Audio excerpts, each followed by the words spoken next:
topic of today's class very much relates to what's going on now in the Jewish calendar. And there is a holiday coming up right after the weekend, or actually on the weekend. The holiday begins Saturday night is the beginning of the holiday. So the way we have it now is we celebrate the Shabbat, and then we go straight into the holiday, which is the first day Sunday, and the second day is Monday, so it's 3 days of consecutive eating. And I kind of feel like I should begin like fasting now or something, just to make room for all of that food. So the topic of today's class has to do with the revelation and the receiving of the Torah on Mount Sinai. And the holiday that we're about to celebrate, Shavuot, really commemorates our having received the Torah. 50 days after the Jews left Egypt, which was the Passover story, 50 days later they stood at the foot of Mount Sinai, and that's what made us, that's what forged us into the nation that we are today, the fact that God revealed himself to us and gave us his Torah. So that works out nicely. We have the class matching up with the holiday, and just one more thing to throw into the mix. The Torah portion, the weekly portion of the week. So we just finished the book of Leviticus, the third and middle book of the Torah. Bless you. I had a friend whose name was Leviticus. A wonderful name, and people will call up the house and say, "Hi, Mrs. So-and-so, could I please speak to your son Leviticus?" She would say, "No, Leviticus just made an exodus. You can't talk to him." So we finished the book of Leviticus, and now we begin the book of Numbers, which is the fourth book of the Torah. And the Hebrew name for that book, in this case, doesn't really match up. Genesis is pretty good. Genesis means the beginning of something. In Hebrew it's called Bereshit, which also means the beginning. That's a beautiful matchup. The book of Numbers is called the book of Numbers because it begins with a census, counting, tallying the Jewish people, how many there are. Fascinating tidbit, just to digress for a second. When Jews are counted, they're not allowed to be counted with a number system, 1, 2, 3, 4, 5. The way they're counted is each person contributes a half shekel coin, a silver coin. We count the coins and we thereby know how many Jews there are.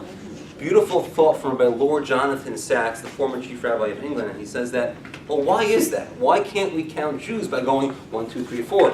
We don't do that. Why don't we do that? And he says the reason why a country would take a census is to find out how many people there are. How strong are we as a nation? We're going to look to our number.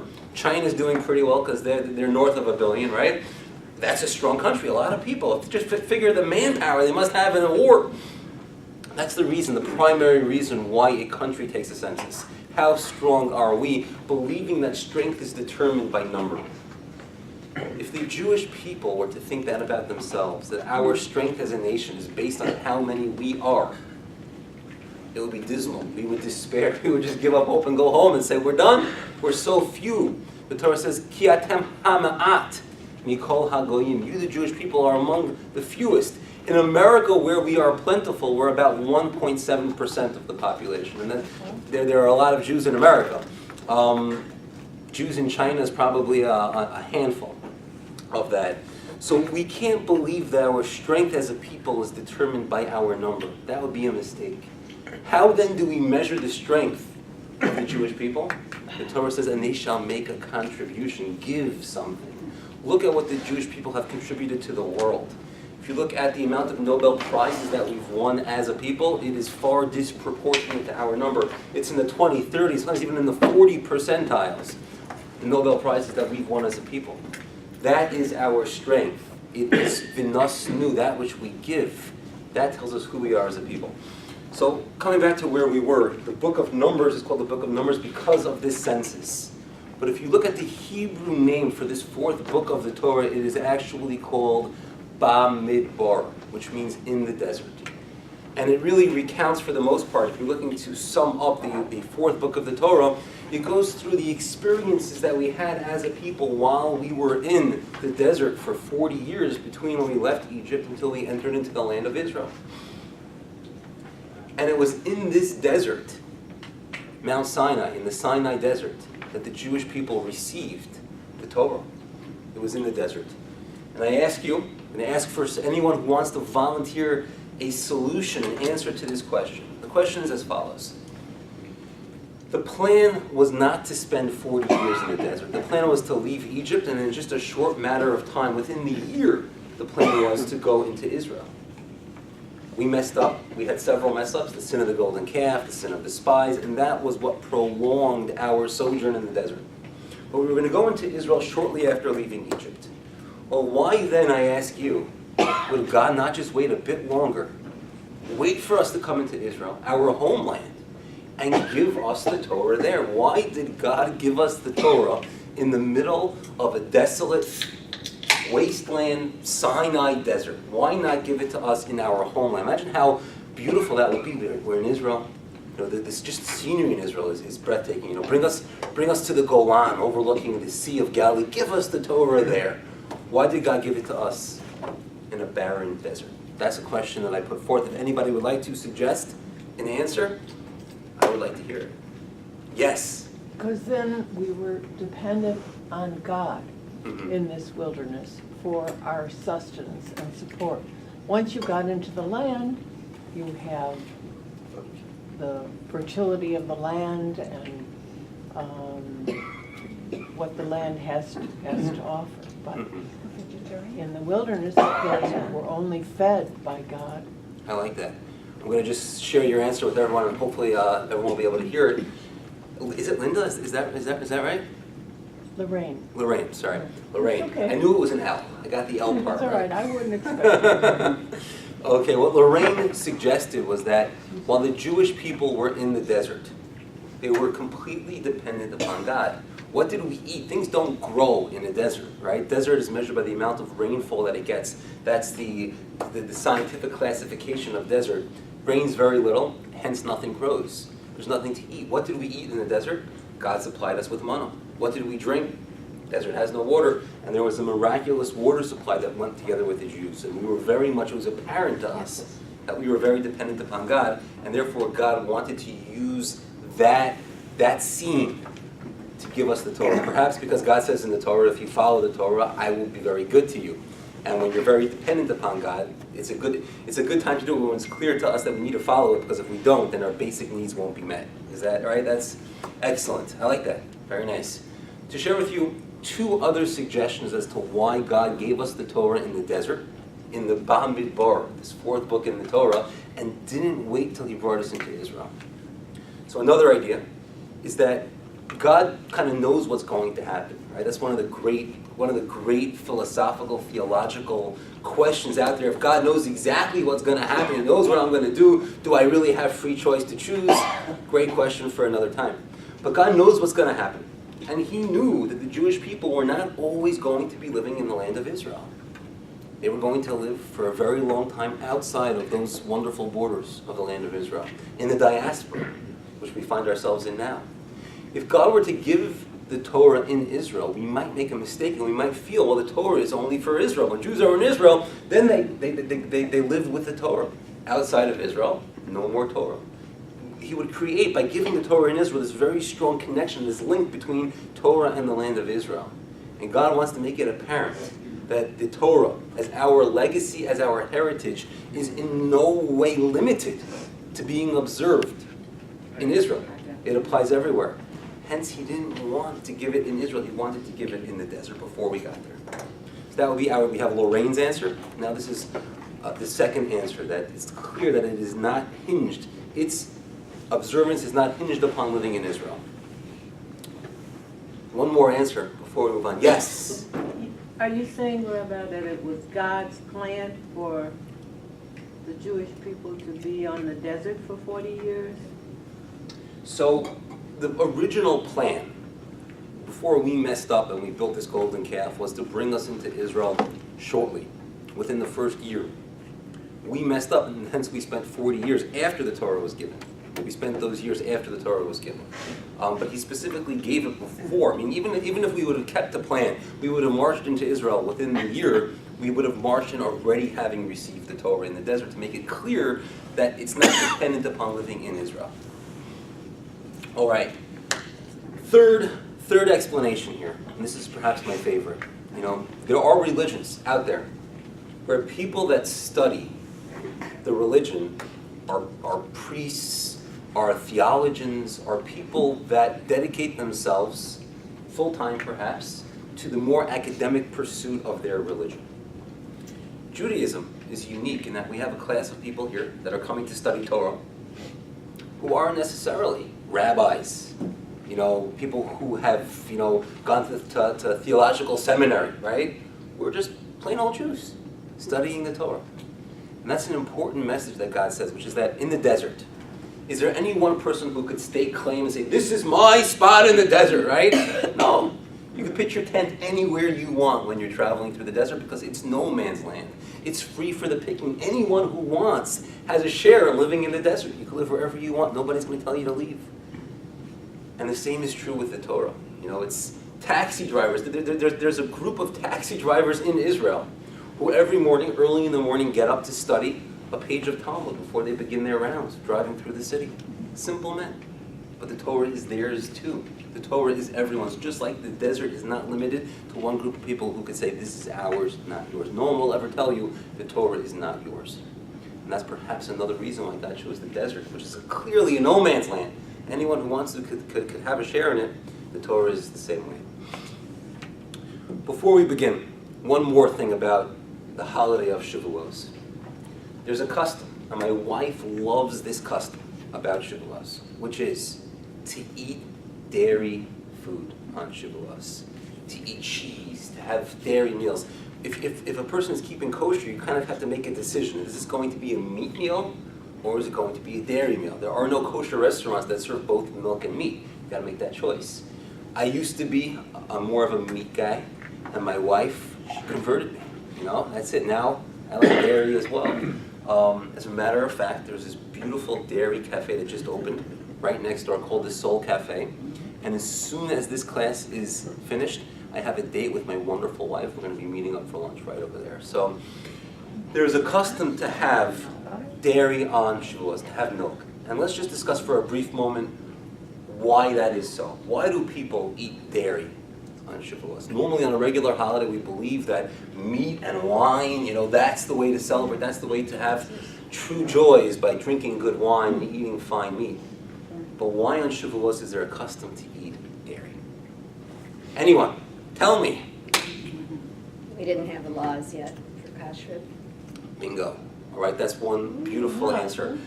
Before the Torah was given, what did Jews eat? And the answer is pretty much whatever they wanted, right? They could have pork, they could have shellfish, they could have shrimp, they could have regular beef that wasn't prepared in the kosher way. Let's just discuss for a quick second, what is it? When you speak about kosher meat, what makes meat kosher? And I believe there are three primary things that go into it. Number one is you need the right species of animal. You have to have the right species. If you have a pig, there's no way to make that pig kosher. The joke goes as follows. A guy who only ate kosher his whole life, he one day decides, I gotta taste what a pig, I gotta see what it tastes like. He goes into the restaurant, he orders a pig, and it is with all the dressings and all the trimmings, complete with an apple in the pig's mouth, and they serve him this little piglet on the tray. His rabbi walks into the restaurant just to use the restroom, and he is turning shades of crimson red. He's embarrassed. And he says to his rabbi, pointing to the apple in the mouth of the pig, isn't it amazing how they do up an apple in this place? So the first thing that goes into kosher meat is you have to have the right species. Number two, it has to be slaughtered ritually the correct way, which is a very, very sharp knife, and they sever the two pipes, the trachea and the esophagus, the windpipe and the food pipe, and that is considered a more, it never looks good when you see an animal beef. There's no pretty way to have this be done. My father, who's a rabbi, one time when he was learning about kosher, how to kill animals correctly to make it kosher, he was going to witness the event. And the person who was the expert at this, who was about to do it, said to him, I don't think it's such a good idea for you to be standing where you're standing. And my father's like, I'm a tough guy. I could handle this, I'm not going to. And my father didn't realize it wasn't that it was like too close, but it was that the jet of blood actually comes shooting out of the animal. And he got nailed in the face with this hot jet of blood, and he just passed out, in a pool of blood. He was on the floor. So the second thing that makes meat kosher is the way in which the animal is killed, and that's important. The third thing that goes into making meat kosher. Anyone? What gives me the third ingredient in making kosher meat? Yes? You have to soak it and salt it. Bingo, okay? We have to soak and salt the meat, and the reason for that is that Jews are not allowed to eat blood. It's actually one of the worst non-kosher substances you could eat. It's worse than pork. It is worse to drink blood than it is, nobody really wants to drink blood, so that's cool. But if a person would want to do that, it is worse. It is a more non-kosher substance, treated more severely than just about any other non-kosher food out there. And therefore we need to salt the meat. Salt has the ability to draw liquid out. And what they would do is they would kind of rinse it off, soak it to get rid of all the blood on the surface. They would coat it on all sides with meat. They would place it in a bowl which has holes, and then the blood would drip out to get rid of the blood. You wash off the salt, and now you have meat ready to go on the grill. Yes? But the salted meat in the salt water is supposed to also tenderize it, because I've watched some of the cooking shows, and they put meat in salt water to brine To it. brine it, yes. So that's an excellent byproduct of making things kosher. You also have brine, tenderized meat. As a matter of fact, there was a scandal. It kind of rocked the kosher world. There is a Jewish community in New York called Muncie. Muncie is in Rockland County, right over the Tappan Zee Bridge, which is on the Hudson River. And very large Jewish community, very large Orthodox population there. And the butcher who had been supplying, the number one supplier of meat to the city, was caught selling non-kosher chicken, telling people that it was kosher. And this was really bad. He on the outward showed himself as being a very observant Jew. He was obviously not. But the way they caught him, how did they catch him?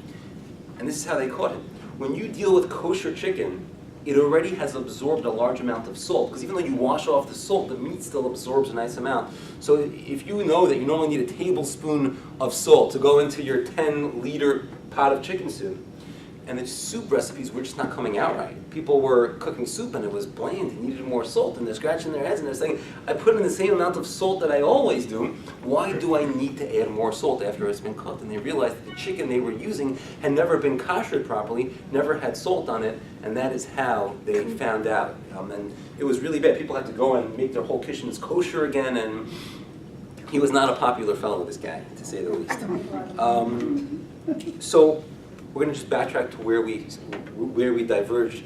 We were talking about the custom of eating dairy on Shavuos. And could you tell me your name, please? I'm Judy. Judy. Judy said the reason why we eat dairy was because in the desert, before the Torah was given, the day before the Torah was given, Jews ate whatever they wanted. Now all of a sudden they have a dietary code, a kosher code of what to eat. Well, the pots that they used yesterday now are no longer kosher. Now let's just explain that for a minute. What makes a not kosher pot kosher? You know, there's a lot of myths about kosher out there. We're talking a lot about kosher. It's supposed to be, we'll go back to the regular topic, but there are a lot of myths about kosher. Growing up in New York, the Italian barber who my father used, the Italian barber was right next to the Carvel ice cream store. And one day he says to my father, after he gives him the haircut, he says, Rabbi, they want you to taste the ice cream to see if it is a kosher. They want you to taste the ice cream in Carvel to see if it's kosher. Tasting something is not going to really tell you if it's kosher. What makes a not kosher pot kosher is that it absorbed flavor. It absorbed flavor from non-kosher food that was cooked in it. And just to show you that this is a real thing, I challenge anyone here to cook a corned beef in a pot. And you boil it, and corned beef is a very strong smelling meat because of all the pickling spice they put in. Take the corned beef out of the pot, and now I want you to begin scrubbing. I want you to scrub that pot. I want you to get out the steel wool. Don't do that because you'll scratch the inside. But or an abrasive substance, soap, and scrub that pot as clean as you can get it. No matter what you do, it will still smell like corned beef for at least a day. Really? Yes. Yeah. Try it. Go home. Go home. Maybe for the meat meals that you want to have on Shavuot, you want to cook corned beef. Give it a try. It will still smell like corned beef. I've tried this myself. And why? Is it not clean? Have you not scrubbed it? You've scrubbed it perfectly. The metal of the pot absorbs flavor, and it's those flavors that you're still smelling. Think about a plastic container, okay? I make my own pickles, so I have a pickling bucket, right, that I use. No matter how hard I scrub that bucket, it will always smell like pickles for the rest of its life. Why? Because the plastic absorbs flavor. Right? If you have plastic storage containers, If you ever, like, for Passover, we use horseradish at the Seder, right? If you ever store horseradish in that plastic container, it will smell like horseradish for at least a week. That's plastic, not metal. It's true. So plastic is the most absorbent of all containers. Okay. Metal also absorbs. Glass is least. But try it with a corned beef in metal. You'll see. It will still smell like corned beef. All right? And glass doesn't really absorb too much. So glass is the best. If you want to store horseradish, do it in a glass container. You can put afterwards juice in it, and it won't smell like horseradish. Beautiful. So the Jewish people just get the Torah, and now all of a sudden they realize when they cook the meat yesterday without having prepared it in a kosher way, or they cook the wrong kinds of foods in it, the pots aren't kosher. They need now to eat foods that don't require cooking. Well, there you go. Good old cereal and milk, right? You don't have to cook it. It's ready to go. You could have dairy, and you don't have to cook it, and therefore, because when they received the Torah, they had to eat dairy for a little bit. That's why we now have a custom of eating dairy on Shavuot. I'll give you 2 more explanations, and then we'll get to this revelation at Mount Sinai, which is really the topic of today's class. Reason number 2. If you go to a meat restaurant or to a dairy restaurant and you get your bill, by the time you're done, which one do you think will give you a higher bill? Which the meat, right? That's it'll cost you more money. Uh-huh. I love it that my wife loves dairy. It works out so well, you know? So eating dairy is considered the more humble of foods. It costs less. But more than that, when you eat meat, so that means there was an animal that was once alive, it's no longer, and you're eating it, which is great. You know, the Torah is not it doesn't require any kind of veganism or vegetarian, to be a vegetarian. It allows us to eat meat. But what we are saying, we're kind of making a statement that I am a human, I am superior. That's why I have a right to eat in animals, because I am superior to the animal. I'm going to share with you a thought that can get me in big trouble with some of my friends, so this stays in the room. But my theory is this whole idea of veganism and vegetarianism is something which is more of a modern fad. This wasn't around when our bubbies and zaitis were in Europe. Nobody was a vegetarian, right? And this is really popular. I have so many friends who are vegans, right? They don't touch meat, eggs, dairy, nothing, right? I learned how to have them over for a Friday night Shabbat dinner and cook all kinds of vegan food. The question is, why the sudden rise in veganism and vegetarianism? Why is that?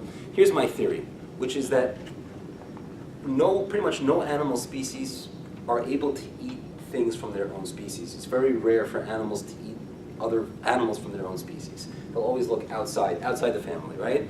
And the reason for that, I believe, is that it's very hard to eat something which clearly resembles you. Even if people don't eat kosher, I could see it as being hard to eat a monkey because it's a little too close to home, right? And society, it was very clear that we're humans, and we are of a whole different moral level than animals. Right? It was easier to eat animals. The separation was vast. It was like night and day. But I believe that society has taken a downward turn. There was a time when they used the word damn in a movie, and this was like headlines. This was like a headline in the New York Times, racy, risque. Try to watch a movie nowadays. Well, try to watch a PG movie nowadays, right? That's even harder. All right, so if I've proven my case that society has degenerated a bit, we've definitely, our morals, our values, perhaps have slid somewhat. And perhaps that the superiority between man and beast, that gap, perhaps the chasm between those two has narrowed just a bit. And maybe that's why, just my theory, maybe why society has found it more and more difficult to eat animals, because we have moved down on that ladder in terms of our ethics, our morals and standards. So we were just discussing how dairy is the more humble food. A, it costs less. B, you don't have to make this declaration, I am superior, I'm eating you because I am a human. No one had to give its life in order for me to have dinner that night if I'm eating dairy. And therefore it's considered the more humble food. There's a concept that in Torah study is perhaps unique, it's a more spiritual kind of wisdom. And I remember from my days in yeshiva where we would study Talmud. We would study Talmud for at least a dozen hours of the day. And you had days which were good days, where you would really understand it in depth and it was great. And you had days where you would read it again, the same line again and again, and you wouldn't really fully grasp it. There are days that are good and there are days that are not as good. And we believe that success in Torah study has a lot to do with your refinement of character. What kind of person are you? Are you a humble person? If you're a humble person with refined character, God will give you assistance in the study of Torah, and you'll be more successful in that endeavor, in that study. The holiday that we receive the Torah, Shavuos, we want to show that we are humbler people. And hence, we'll have an easier time in mastering the Torah. And that's another reason why we eat dairy food. I'll give you a third reason. If a person has just water, that's all they have. They're in a cave somewhere in a desert island, all they have is water. They can't live forever with that. Give them a few weeks. That's it. There's no calories in water, right? And you need calories. We talk about calories like, negative. This only has, but calories is actually the way we sustain ourselves. It's what our body uses to create energy. You can't live on just water. If all you had was matzah, dry bread, right? You won't even last as long as if you only had water, because your body needs water. So you can't live on just water, and you can't live on just bread. We look at those as the two staples of a diet, the bread and water. But you need both. You can't have just one. Milk, on the other hand, if all you had was milk, you could live really, really long, right? As a matter of fact, the baby lives the first few years of its life with nothing other than milk. It has calories, it has fat, it has liquid, it hydrates you and nourishes you, it gives you everything you need. And vitamins too, right? Vitamin D is natural in milk, or is it added? It's added, but it has calcium, so it's good for strong bones, right? Protein. Excellent, and it has protein too. Yes, it's loaded, right? It's got milk, right? And therefore, we're trying to make a statement that we believe that our Torah is so vital to our existence. The question is, what kept the Jewish people running throughout all the ages, right? It's the fact that we have this heritage, the Torah. That is the secret of our existence. That's what keeps us going. And therefore we drink milk to show that just like the Torah is like milk. With the Torah, we're able to sustain ourselves, able to go on. Okay, now, let's talk a little bit about the topic of today's class, which is God's revelation at Mount Sinai. The entire Jewish nation are there at the foot of the mountain. They're told to prepare themselves. God is going to do something which he never did before. He is going to speak to mankind in mass. All of us. And we were all there. We believe that our souls were there at Sinai. We were present, and we heard God speak to us. If I may, just share with you two ideas that perhaps, this is a debated topic now. It wasn't always a debated topic, but now it is. Is the Torah of divine origin? Is it actually the word of God that God told Moses, these are the words you're going to write down? Is it divine? Or perhaps it was written by a few wise men on the top of a mountain somewhere in the Middle East. Who knows how long ago? So, just two ideas that I kind of thought up on my own. And then I'll get to some sources. But do we have any proof? Is there any proof from the Torah where the Torah itself kind of tells you, yes, I am divine, I am the Word of God? I'll share with you one. We spoke about kosher. One proof comes from the laws of kosher. What makes an animal kosher? We said that a pig is not kosher, a cow is. Why is it that a cow is kosher? What physical signs and characteristics does a cow possess that a pig does not, that makes a cow kosher and not a pig? Anyone? Cloven hoof. Cloven hoof. So, one of the two kosher signs that makes an animal kosher is split hoofs. The hoof, the bottom of the foot of the animal has a hoof. If it's split through and through all the way into two separate parts, it's called a split hoof. It's one of the two signs that make an animal kosher. There's one more. Chewing the cud. Excellent. This is such a knowledgeable group of people. It's amazing. Chews its cud. That means that it swallows, brings the food back up, chews it some more, swallows. That's why if you see a cow, it's always chewing. It's always chewing. To digress for a second, there's a prohibition in the Torah that says that when you are plowing your field, in the olden days, right, they would want to plant, so they had to plow the field, which would get the soil ready to plant seeds in it. So you're not allowed to plow the field with an ox and a donkey together. You can't have an ox and a donkey pulling the same plow. And that's a strange law. Like, why not? Who cares if you're using two cows or a cow and a donkey? Why does it really make a difference? I once saw an explanation which just tells you the sensitivity that the Torah has. This explanation is that the cow is always going to be chewing because it chews its cud. The donkey doesn't chew its cud. The donkey's going to be looking over at the cow, and the cow's going to be chewing all day. The donkey's going to say, wow, they must have given him a lot of food. Poor me, all right? He's going to feel deprived. He's going to feel cheated. If he's looking over at the cow, and the cow is just munching all day because the cow chews its cud while the donkey does not.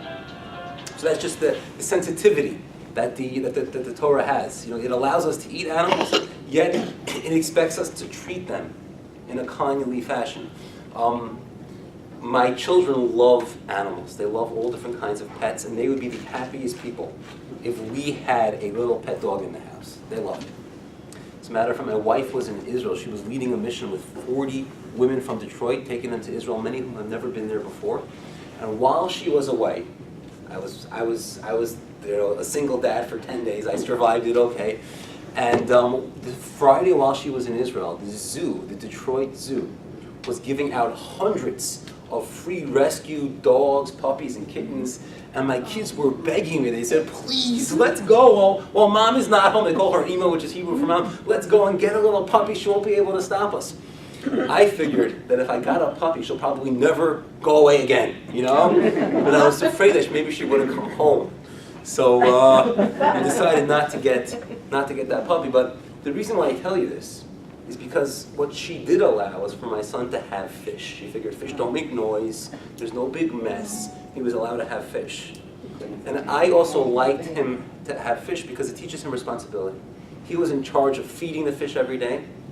There's actually a law in the Torah that says that when you have pets or domesticated animals on a farm, you wake up in the morning, you want to eat breakfast because you're hungry. You have to feed your animals first. First they eat the oats, and then you eat the Cheerios. But they have to eat first. I mean, that's just another place where you see the sensitivity that the Torah has to animals. Coming right back to a proof of the divine origin of the Torah. So what makes an animal kosher is split hooves, and it chews its cud. It needs both. If it has just one of the two, not kosher. The Torah then says, this is in Leviticus, and it says, there are 3 animals, just 3, and it lists them by name. There are 3 animals that chew their cud, but do not have split hooves. And they are the camel, the rabbit, and there's another animal called hyrax. It's a little furball of an animal. It's called a hyrax, spelled Hyrax. Has anyone ever here been to the nature preserve in Israel called Ein Gedi Nature Preserve, which is overlooking the Dead Sea? It's this beautiful oasis in the middle of the desert with waterfalls and spectacular.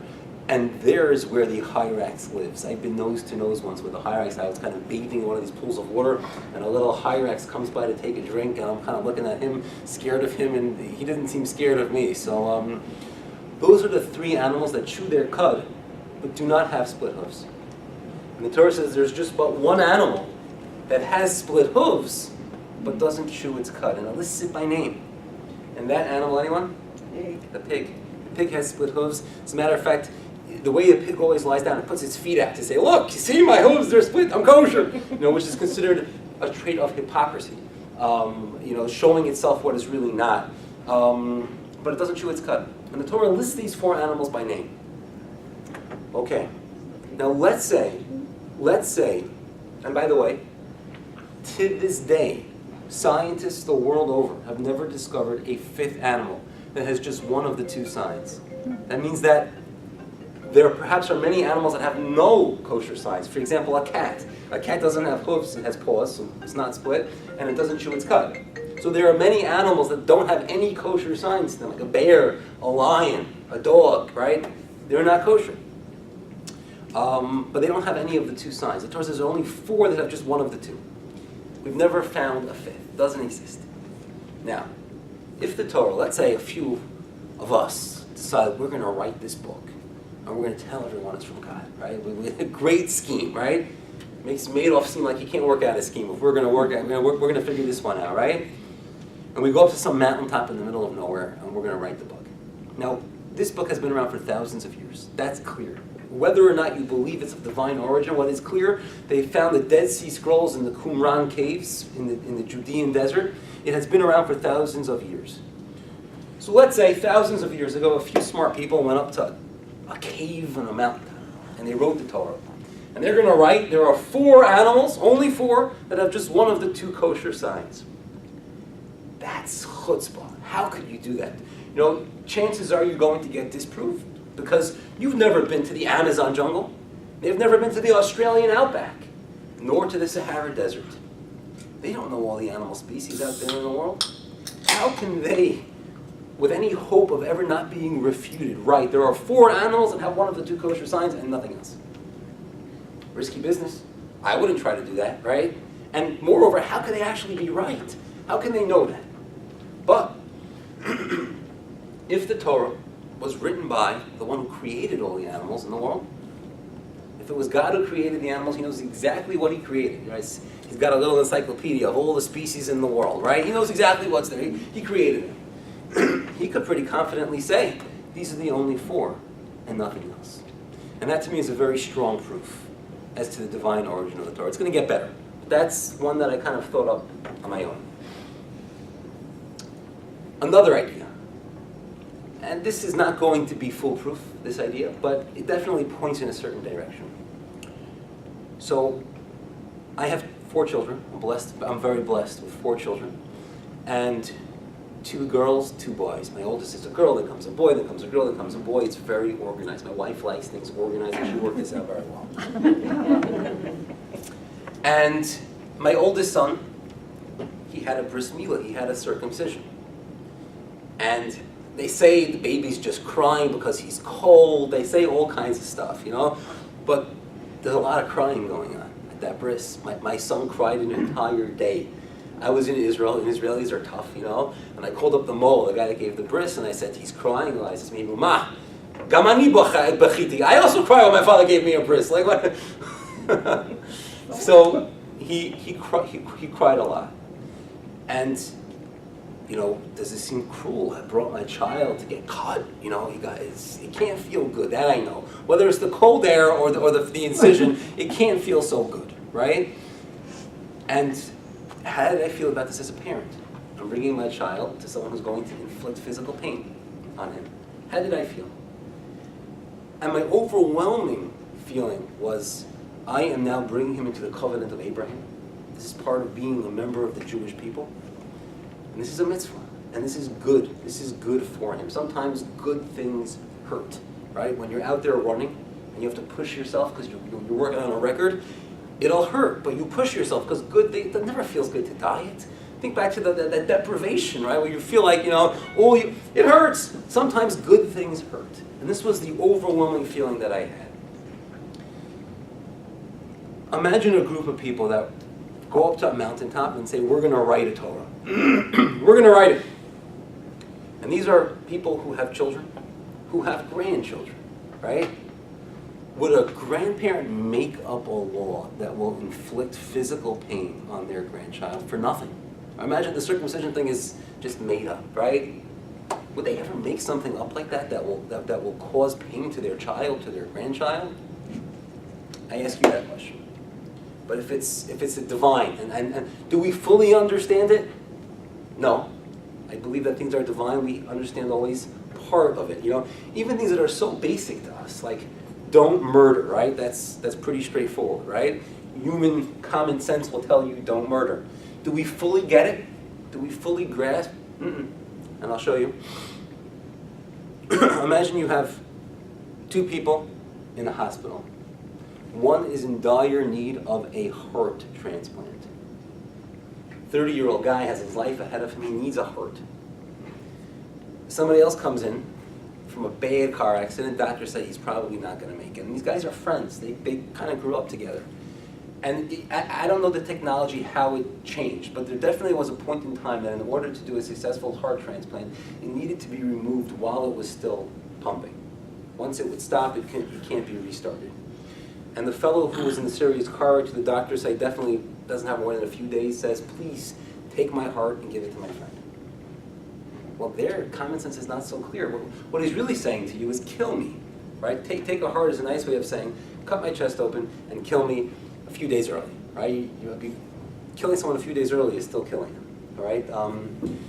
Well, what does common sense there say to do? He's asking you to do it. His friend they're both okay with it. He's not going to live more than a few days anyway. This guy could have his whole life ahead of him. But yet the divine edict is, don't murder. And there are no exceptions to that pretty much, right? Meaning, of course, if someone's running after someone to attack them, you're allowed to stop the attacker even with lethal force. But that's not the case here, right? And the rule would say, don't murder. So things that are divine, we kind of often get part of it, and it's the same would be true with circumcision. We're trying to show that even lusts and desires are held in check by a higher moral code. But if it's divine, then it's something which we could live with. It makes sense. If it's something which was made up, fabricated by a group of people, would they ever fabricate something that would bring physical pain to their children? I don't think so. Okay, we finally hit our source sheet. This is a good moment in time. There's a verse in Deuteronomy. And Deuteronomy, again, is a recap of what happened in the rest of the Torah for the most part. And here I'm going to go to verse 9. It's on page 1. It's in bold. It's verse 9 and 10. And God tells us the following. He says, beware for yourself, and greatly beware for your soul. Very strong terminology.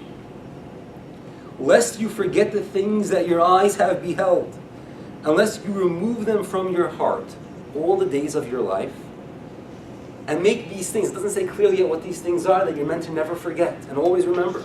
Make them known to your children and to your children's children. What are these things that you're meant to remember? That you're meant to tell over to your children and to your grandchildren? The day that you stood, says verse 10, this thing that you're meant to remember is the day that you stood before Hashem your God at Horev, which is another word for Mount Sinai. When Hashem said to me, this is Moses speaking, when Hashem said to me, gather the people to me, and I shall let them hear my words, so that they shall learn to fear me all the days that they live on earth, and that they shall teach their children. It speaks of things that our eyes saw, things that our ears heard, and we're meant to always remember. As a matter of fact, in the Siddur, in the prayer book, at the end of the morning daily prayers, this verse is written there, so you can say it every day. We're going to remember the fact that we as a nation stood at the foot of Mount Sinai. God revealed himself like never before, and he spoke to us. And not only that, there were things that we saw.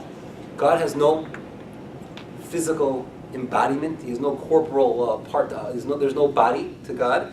But there was some physical manifestation there. We saw. There were words that we saw. We saw images. We saw a smoking mountain with lightning, and there was fire. It was awe-inspiring what we saw there.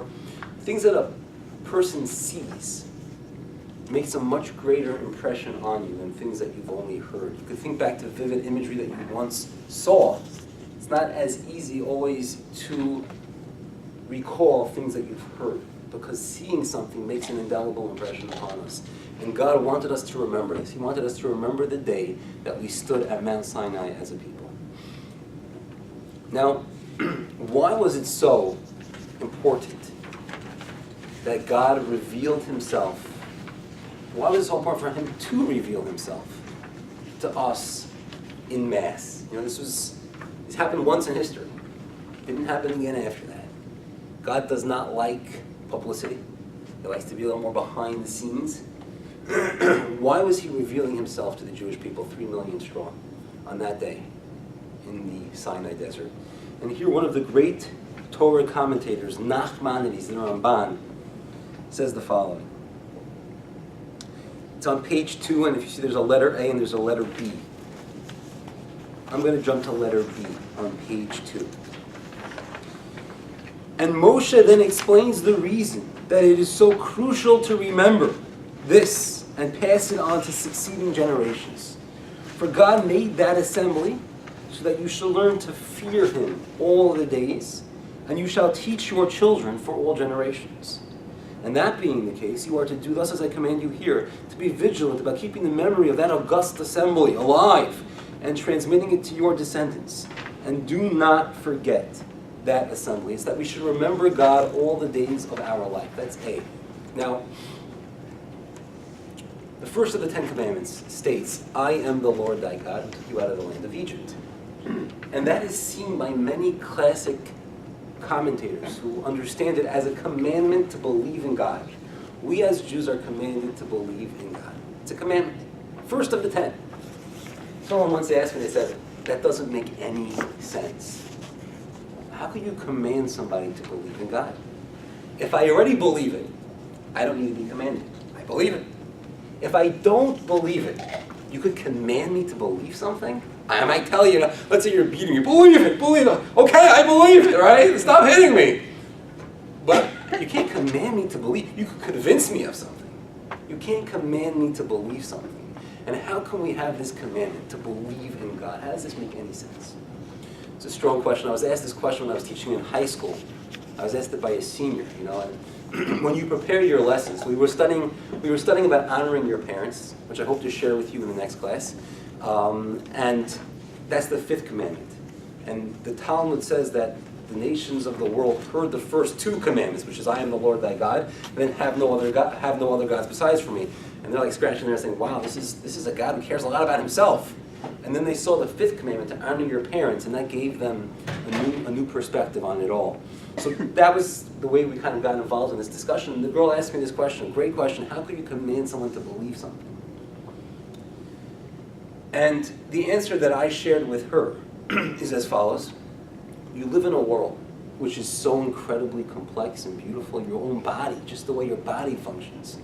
You ever peel an orange and there's the outer peel and then there's segments inside, and then inside those segments are these tiny little juice crystals that you have there, It's brilliant, brilliant. If somebody told you that the writings of William Shakespeare, no one ever wrote it. It was just kind of ink spilled. We had some ink that spilled and it kind of formed into these beautiful poetic words. One of my favorite Shakespearean expressions is in my mind's eye, which is in my imagination, but it's the eye of the mind, If somebody told you that just came into being on its own without any intelligent design behind that, it would be a hard sell. Hence, perhaps we live in a world that points to some intelligent design, that there is a creator. It's just that it's not sometimes convenient to believe in a creator, because if there's a creator, there's probably a purpose of creation.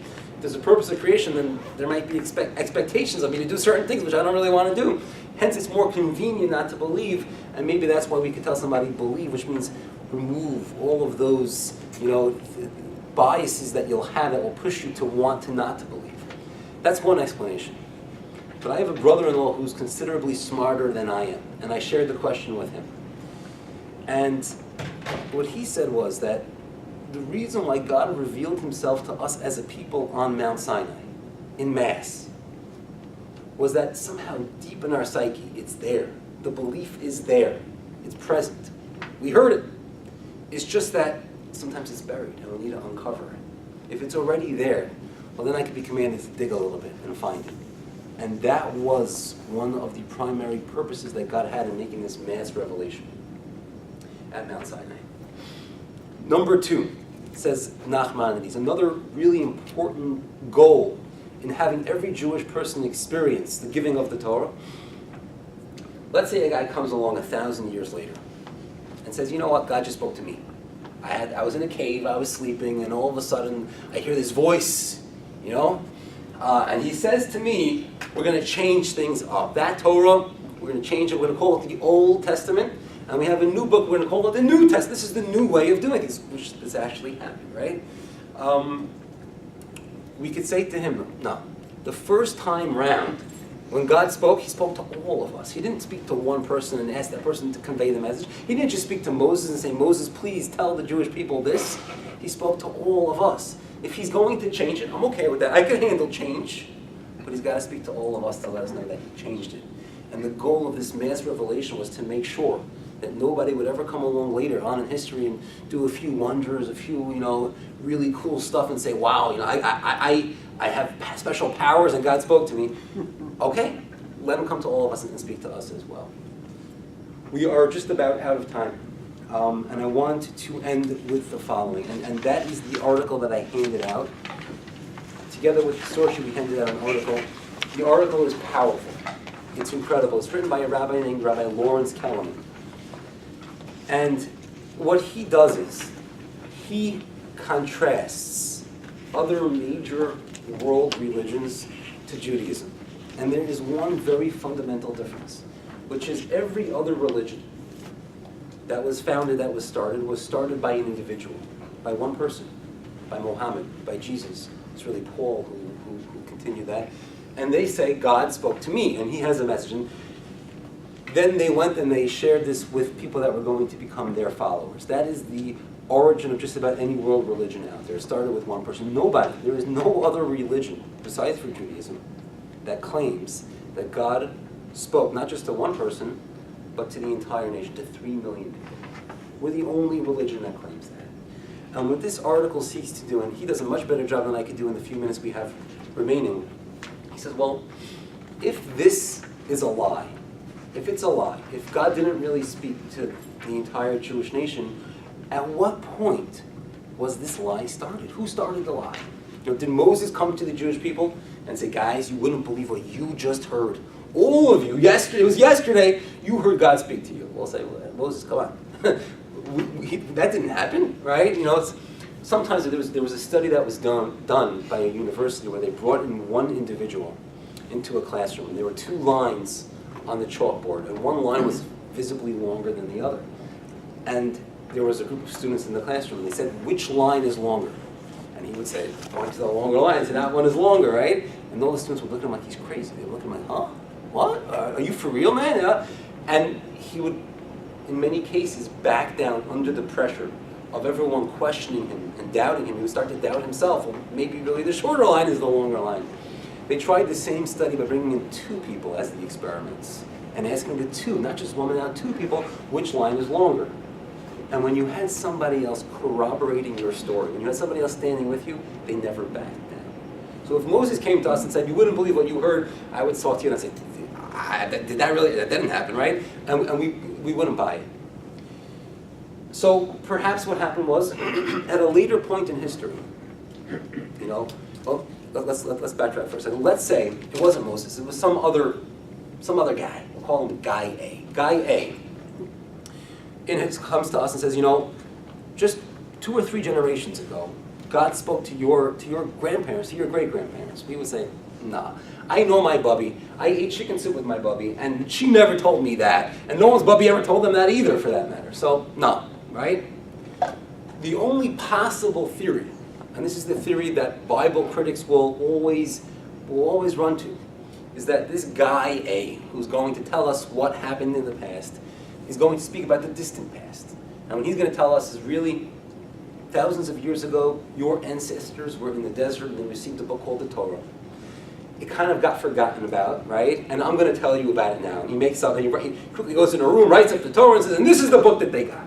That's the only plausible theory, right? And I encourage you to read the article, because I'm not doing it justice here. But if that is the way the lie went down, if it's a lie, then you would expect, this is an important, Guy A is an important figure in Jewish history, right? He not only told us that we had mass amnesia and we forgot about the Torah for a while, he's also the one who reminded us about it all, right? He reminded us what we forgot about. Jews keep good records. There are people who have family trees that can date themselves back to King David, which goes back then to Moses. It's not uncommon for people to have this. We know about Nachmanides, we know about Maimonides, we know about King David, King Solomon, we know what they did, we know what they accomplished. Never is there a mention about this mystery man who helped us remember the Torah that we forgot about.